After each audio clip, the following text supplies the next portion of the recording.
महज 70-80 घरों वाले उस छोटी से गांव के छोटी से घर में मातम पसरा हुआ था।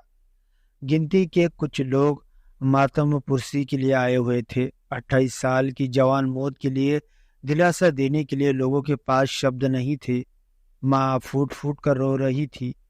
जब वह थक जाती तो यही फूटना सिसकियों में बदल जाता। बाप के आंसू सूख चुके थे और वह आसमान में एकटक देखे जा रहा था। ज्यादा लोग नहीं थे। वैसे भी गरीब के यहाँ कौन जाता है। पर विजय ने खुदकुशी क्यों की? एक आदमी ने पूछा। पता नहीं।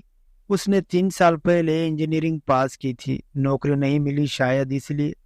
पिता ने जैसे तैसे जवाब दिया, चाचा, इस सिस्टम, इन सरकारों ने जो सपने दिखाने के कारखाने खोले हैं, ये मौत उसी का नतीजा है।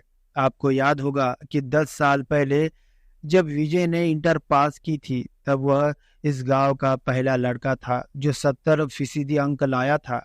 सारा गांव कितना खुश था। गांव के टीचरों ने भी अपनी मेहनत पर पहली बार फक्र महसूस करते हुए उसे इंजीनियरिंग करने की सलाह दी थी। तब क्या पता था, कुकुरमुत्ते की तरह खुले ये कॉलेज भविष्य नहीं सपने बेच रहे हैं। यह तो आप लोग भी जानते हैं कि विजय के परिवार के पास 8 एकड़ जमीन थी। दाखिले के समय विजय के पिताजी ने अपनी बरसों की जमा पूंजी लगा दी। उसके अगले साल भी जैसे तैसे जुगाड़ हो ही गया, पर आखिरी 2 साल के लिए उन्हें अपनी 2 एकड़ जमीन भी बेचनी पड़ी। सभी को यह उम्मीद थी कि इंजीनियरिंग होते ही 4-6 महीने में विजय की नौकरी लग जाएंगी। कॉलेज भी मामी गिरामी है और कैंपस सिलेक्शन के लिए भी कई कंपनियां आती है। कहीं ना कहीं जुगाड़ हो ही जाएगा। यह किसे पता था कि आने वाली सभी कंपनियां प्रायोजित होती है और उन्हीं छात्रों को चुनती है जिनका नाम कॉलेज प्रशासन देता है। कॉलेज प्रशासन भी उन्हीं छात्रों के नाम देता है जो उनके टीचरों से कॉलेज टाइम के बाद कोचिंग लेते हैं। विजय ने अपने घर के हालात को बखूबी जानता था। वह फीस ही मुश्किल से भर पाता था। ऐसे में कोचिंग लेना उसके लिए मुमकिन नहीं था। ऊपर से दिक्कत ये कि उसके पास होने के 1 साल पहले से उन प्रायोजित कंपनियों ने भी आना बंद कर दिया था। शायद दूसरे कॉलेज वालों ने ज्यादा पैसे देकर उन्हें बुलवा लिया था। इतने सारे इंजीनियरों की इम्तिहान पास करने के बाद सरकार के खुद के पास नौकरी के मौके नहीं थे। विजय को अपने लेवल की नौकरी मिलती कैसे? पिछले 3 सालों से उस क्षेत्र की कोई कंपनी नहीं बची थी जहां पर विजय ने नौकरी के लिए अर्जी न दी हो। अब तो हालात ये हो गए थे कि उन कंपनियों के सिक्योरिटी गार्ड और चपरासी भी उसे पहचानने लगे थे। दूर से ही उसे देखकर वे हाथ जोड़कर मना कर दिया करते थे। एक दिन एक साधारण सी फैक्ट्री का सिक्योरिटी गार्ड गेट पर नहीं था तो विजय मौका देखकर उसके ऑफिस में घुस गया और वहां बैठे उसके मालिक को अर्जी देते हुए नौकरी की गुजारिश करने लगा। तब उसके मालिक ने कहा, मेरी फैक्ट्री में इंजीनियर, सुपरवाइजर, मैनेजर सब कुछ वर्कर ही है जो 50 किलो की बोरियां अपने कंधों पर उठाता भी है, 200 किलो का बैरल धकता भी है और प्रोडक्शन के लिए मशीनों को ऑपरेट भी करता है। शायद तुम अपनी डिग्री के चलते ये सब काम न कर पाओ।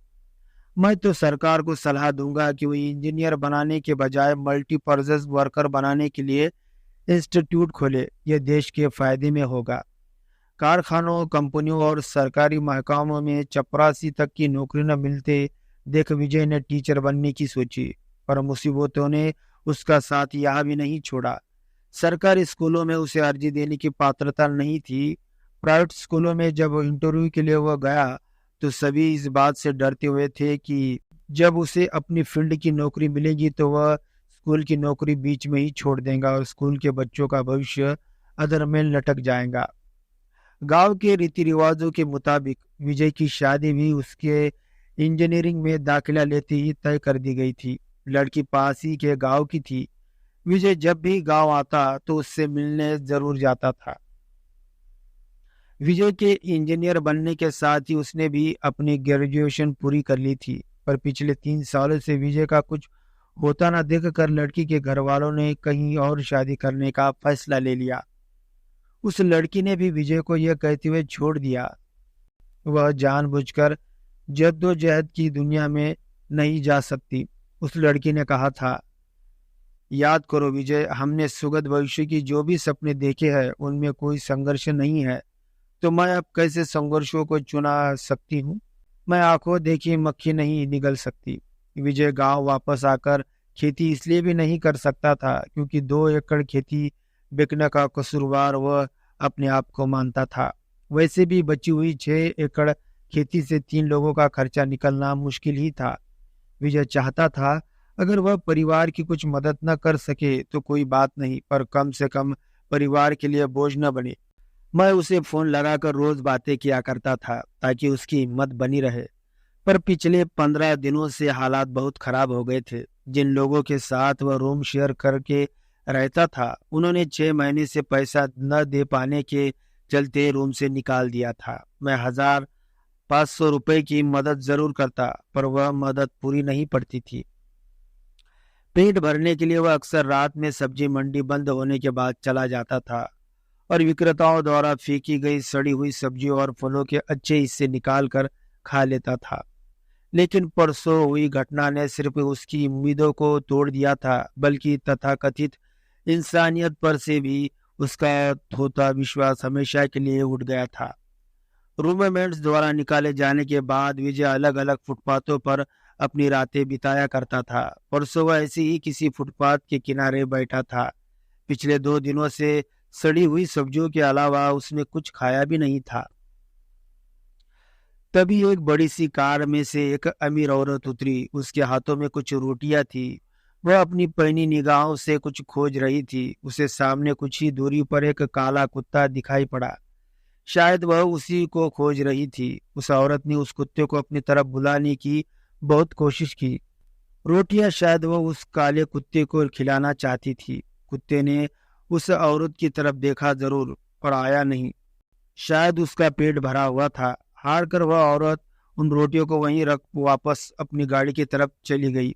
जब विजय ने देखा कि कुत्ता रोटी नहीं खा रहा है तो उसने वह रोटी खुद के खाने के लिए उठा ली।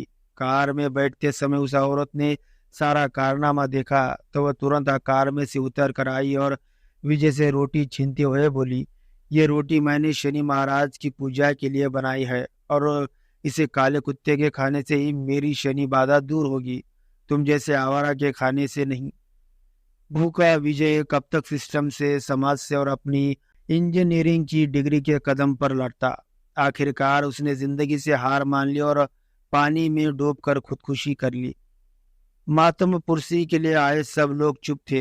वे समझ नहीं पा रहे थे कि किसे कसूरवार समझे। बिना भविष्य की योजनाएं लिए चली रही सरकारों को, या पकवानों के साथ पेट भरकर एयर कंडीशन कमरों में बैठे सपने बेचने वाले अफसरों को, या उन भोले वाले लोगों को जो इन छलाओं में आकर अपना आज तो खराब कर ही रहे हैं, भविष्य के बुरे नतीजे से भी बेखबर है।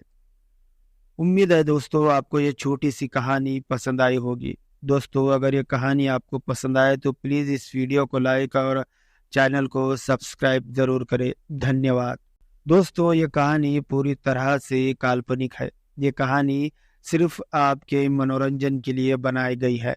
धन्यवाद।